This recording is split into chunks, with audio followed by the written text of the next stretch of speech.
So hello everyone, नमस्कार सभी को। स्वागत है आप सभी का मेरे यूट्यूब चैनल स्टडी प्रीचर्स पर। सो आज है 24 अगस्त, right.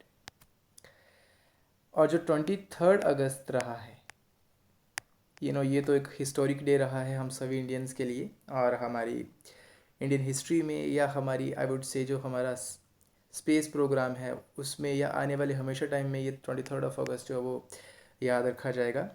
This is a very very important date, क्योंकि बहुत ही बड़ा एक हिस्टोरिक मोमेंट हुआ है 23 अगस्त को। अब सभी को पता है, हमने फाइनली जो हमने 2019 में जो हमने ट्राई करा था, तब हम थोड़ा सा उसमें फेल हो गए थे किसी कारण की वजह से, लेकिन finally in 2023 we have achieved this. So yes, being an Indian, I am so proud of our scientists who are working day and night, right, जिन्होंने इसके ऊपर इतना ज़्यादा काम करा दिन और रात, और फाइनली इसको पॉसिबल करा। सो इस वक्त पूरा देश इसरो पे, या हमारे जितने भी साइंटिस्ट हैं उन पे बहुत ही ज़्यादा प्राउड फील कर रहा है, और करना भी चाहिए, क्योंकि काम ही कुछ ऐसा करा है, इतना इनक्रेडिबल काम करा है।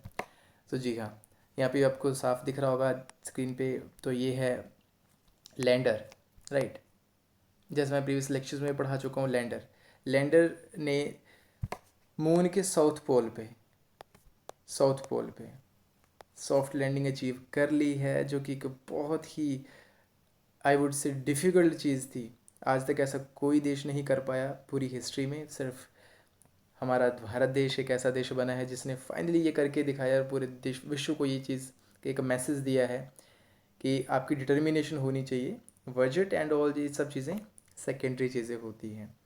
सो जी हाँ, आगे बढ़ते हैं इस लेक्चर में। आज हम इसी के बारे में बात करेंगे, क्यों इतना हिस्टोरिक रहा है, क्यों इतना इम्पॉर्टेंट है ये, या वर्ल्ड के जितने भी लीडर्स हैं बाकी स्पेस एजेंसीज, उनके क्या रिएक्शन रहे हैं, इस सब इसके बारे में। So today we will discuss this all things in this video lecture, so please end तक ज़रूर देखिएगा। तो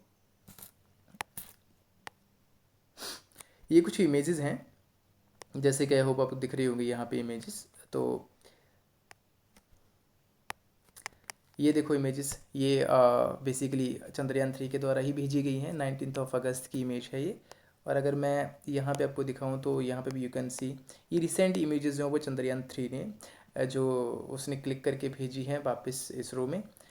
सो यू कैन सी कि चंद्रमा की सतह किस तरीके से दिखती है। वैसे हम देखते आ रहे हैं, पिक्चर्स में हम देखते हैं, बाकी सभी इमेजेस में देखते हैं, लेकिन यहाँ जब हमारे जो हमने वहाँ पे मिशन भेजा, उसने जो पिक्चर्स भेजी वहाँ पे रियलिस्टिक पिक्चर्स, तो देख के बड़ा ही अच्छा लग रहा है ये सब चीज़ें।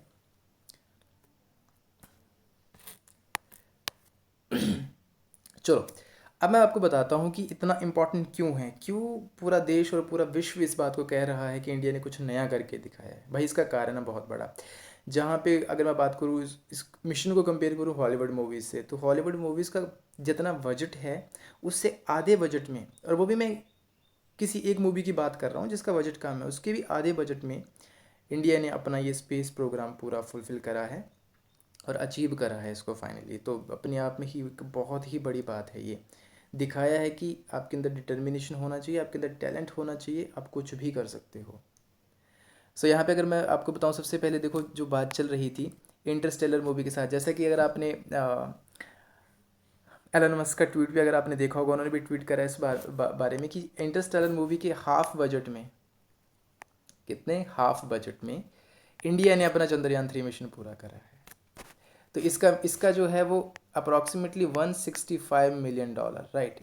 इतना इसका बजट है इंटरस्टेलर मूवी का, और हमारा चंद्रयान का कितना है? It is approximately 75। So you can see कितना बड़ा डिफरेंस है यहाँ पे। $75 मिलियन में हमने जो है वो पूरा चंद्रयान 3 मिशन कर दिया। इसके अलावा बाकी अगर मैं मूवीज़ की बात करूँ तो यू कैन सी, देखो अवेंजर, जो अब हम सभी की फेवरेट मूवी सभी ने देखी होगी, $365 मिलियन, राइट। अवतार $350 मिलियन। इसके अलावा स्टार वॉर्स देखो आप, $447 मिलियन। Avenger $356 million. तो ये सब दिखाने का मेरा पर्पज़ क्या है आपको, कि आप इमेजिन करो, आप ज़रा इसको कोशिश करो सोचने की, कि ये तो सिर्फ एक यू कैन से कि फिक्शनल चीज़ें हैं, लेकिन वो एक रियलिस्टिक चीज़ को इंडियन साइंटिस्ट ने पूरा करा है इतने कम बजट में। इसरो ने ये करके दिखाया, तो इसलिए पूरे विश्व की नज़रें अब भारत पे हैं, राइट। और हम जो एक ड्रीम देखते हैं विश्व गुरु बनने का, तो मुझे ऐसा लगता है कि अगर इस तरीके से हम काम करेंगे कहीं ना कहीं इन सब फील्ड में, तो वो दिन दूर नहीं कि हम वैसा एक्चुअली में हम वैसा बन पाएंगे। सो थोड़ा सा इसके बारे में बात करें अगर चंद्रयान 3 के बारे में। सो बिल्कुल सही बात है। तो हिस्ट्री हमने बनाई है India as a fourth country, बिल्कुल यूएस है, चाइना है, रशिया। और मैं ये आपको वीडियो में ऑलरेडी समझा चुका हूँ, आपने अगर नहीं देखा तो प्लीज़ मेरा जो चंद्रयान वाली जो सीरीज है उसको देखो, जिसमें मैंने चंद्रयान 3 के बारे में, इसरो के बारे में, सतीश धवन सेंटर के बारे में जो, और दूसरी बात मैंने चंद्रयान 1 के बारे में पूरी हिस्ट्री वहाँ पे बताई हुई है। तो सबसे पहले आपको पता है रशिया जो यूएसएसआर था, यूएसए और चाइना, राइट। तो इंडिया फोर्थ बन चुका है जो कि मून के सरफेस पे लैंड कर चुका है। लेकिन अगर जब मैं बात करता हूँ साउथ पोल की, दक्षिण ध्रुव की, तो उसमें हमारा भारत का, India is the first country जिसने ऐसा करके दिखाया है।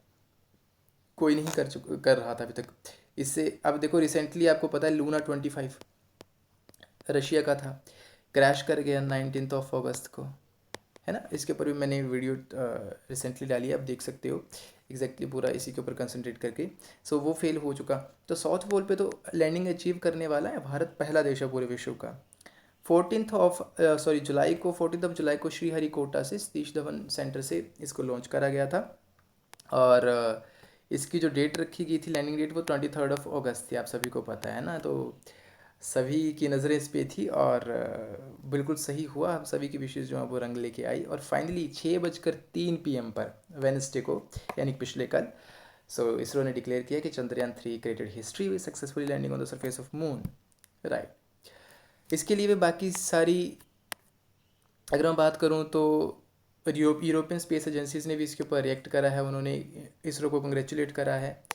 जैसे कि ईएसए, यूरोपियन स्पेस एजेंसी, आपको पता है, उन्होंने भी इसको रिट्वीट करा, इसके बारे में उन्होंने भी कंग्रेचुलेट करा इसरो को उसकी अचीवमेंट्स के ऊपर, कि उन्होंने जो अचीव करा वो वर्ल्ड के लिए काइंड ऑफ मैसेज है, या डेवलपमेंट, स्पेस डेवलपमेंट में काफ़ी हेल्प कर सकता है। तो जैसे कि आप सभी को पता है, हाल ही में जो पीएम मोदी हैं वो अभी साउथ अफ्रीका में हैं।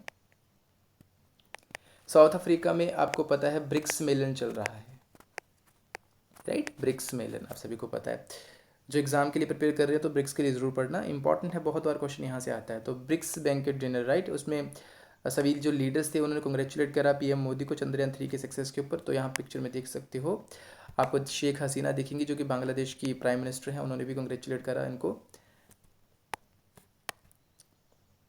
इसके अलावा देखो, जैसा कि रशिया की मैंने बात करी अभी, कि रशिया का जो लूना 25 है वो फेल हुआ, लेकिन उसके बावजूद भी देखो रशियन प्रेसिडेंट पुतिन ने और यूएई की वाइस प्रेसिडेंट ने इंडिया को कंग्रेचुलेट करा है भारत को चंद्रयान 3 की सक्सेस पे। तो पुतिन साहब क्या लिखते हैं, उन्होंने कहा कि please accept my heartfelt congratulations on the successful landing of India's Chandrayaan 3 space probe on moon near the south pole. बिल्कुल सही बात है, सभी को पता है कि साउथ पोल पे अचीव करने वाला भारत पहला देश है, और ये करना बहुत ही डिफ़िकल्ट है। It's really really really difficult, not an easy task, right. So ये सब चीज़ें उन्होंने कही, कंग्रेचुलेट करा भारत को। और भी बहुत सारी चलो जी, बाकी यूएन की बात करूं तो बिल्कुल सही बात है, यूएन के टॉप लीडर्स ने भी भारत को कंग्रेचुलेट करा है। उन्होंने भी बताया है कि भारत ने एक बहुत ही, जिसे कह सकते हो, अनइमेजिनेबल हाइट्स जो है वो अचीव करी हैं, जब हम बात करते हैं चंद्रयान मिशन के बारे में, right. So in total I want to say that this is a very very special incredible moment for whole country, क्योंकि ऐसा आपने जो एक इमेजिनेशन करा और आपने उसको फुलफ़िल करा इतने कम टाइम में, इतने कम बजट में, इतने कम रिसोर्सेज में, तो मैं कह सकता हूँ कि ये अपने आप में ही बहुत ही बड़ी बात है। सो कहीं ना कहीं जो वेस्टर्न साइड में एक थिंकिंग थी कि इंडिया की टेक्नोलॉजी इतनी अच्छी नहीं है, इंडिया के साइंटिस्ट इतने अच्छे नहीं है, तो कहीं ना कहीं उनको एक बहुत ही मुंह तोड़ जवाब दिया गया है इसरो के द्वारा। आप हाल आए दिन दिखते रहते हो कि जो वेस्टर्न मीडिया है कई बार इंडिया को लेकर कुछ ऐसी वैसी चीज़ें कहता रहता है। पीछे जैसे एक वो मीम वायरल हो रहा था ट्रेन का, जिस पे ट्रेन पे मतलब ओवरलोडिंग चल रही थी, पूरी छत के ऊपर लोग बैठे हुए थे। तो ऐसा करके कहीं ना कहीं इंडिया को डीफेम करने की कोशिश करी जाती है हमेशा वेस्ट के द्वारा। लेकिन जब ऐसी हम चीज़ें अचीव करते हैं तो मुझे लगता है इससे बड़ा कोई जवाब नहीं हो सकता उनके लिए। और being an Indian, I am so proud of our ISRO, our scientists, या हमारा जितना भी जो लोग इसमें काम कर रहे थे उनके ऊपर। सो एट द एंड मैं ये सिर्फ इतना कहना चाहता हूँ कि हमारे देश को ज़रूरत है रील्स से हटके रियल लाइफ में जीने की। बहुत ही इंपॉर्टेंट चीज़ है, अगर समझो, रील्स से हटके रियल लाइफ में जीने की, क्योंकि अगर हम रील्स में खोए रहेंगे तो ये सब चीज़ें नहीं कर पाएंगे। और ये जनरेशन तो ज़्यादातर रील्स में है, तो कहीं ना कहीं अगर उनको उस वहाँ से हट के अगर रियल लाइफ में जीने की कोशिश करें तो मुझे लगता है कि इंडिया आने वाले समय में बहुत ही कुछ अच्छा कर सकता है। So thank you so very much देखने के लिए। अगर आपको वीडियो ठीक ठाक लगा तो प्लीज़ आप चैनल की सपोर्ट के लिए इसको सब्सक्राइब कर सकते हो, लाइक कर सकते हो मेरे काम को, और इसी तरीके से मैं आगे भी और वीडियोस लेके आने की कोशिश करता रहूँगा। Thank you so very much. जय हिंद।